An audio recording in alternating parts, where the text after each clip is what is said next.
جواب پرسش های دینی که از طریق کانال سوال و جواب مطرح گردیده قرار ذیل است.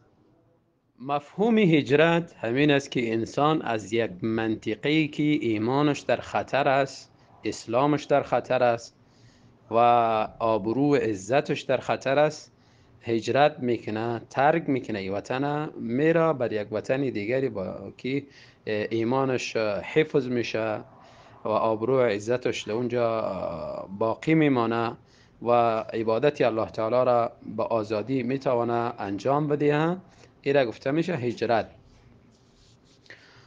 اما اگر هدف از هجرت دین بوده باشه، مقصد ایمان خود نجات دادن بوده باشه یا آبرو عزت خود نجات دادن بوده باشه، در این صورت در این شکل نیست که انسان اجر میگیره.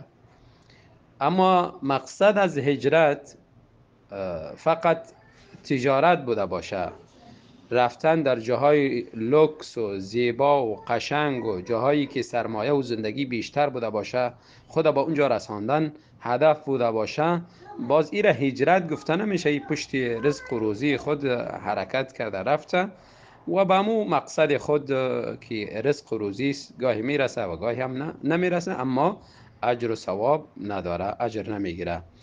در صورتی که پدر و مادر در خانه بوده باشه و شخص اجازت ندهد که به جای بره بلکه در خدمتی از اینها بوده باشه، در این صورت درست نیست انسان به جای دیگری هجرت کنه و صبر کنه. اذیتی که برش میرسه، تکلیفی که میرسه، به همون صبر کنه و همینجا خدمت پدر و مادر خدا بکند و رضایتی از اونها را کسب بکند. بدون رضایت پدر و مادر حتی انسان درست نیست که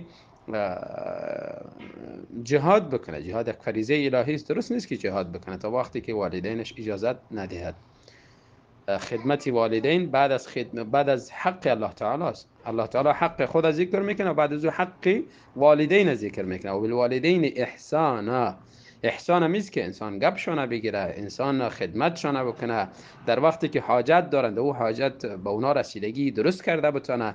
این احسان است به پدر و مادر. ای که انسان حرفی از اونها را میشکنه، گپی از اونها را نمیگیره، این از احسان بیرون است.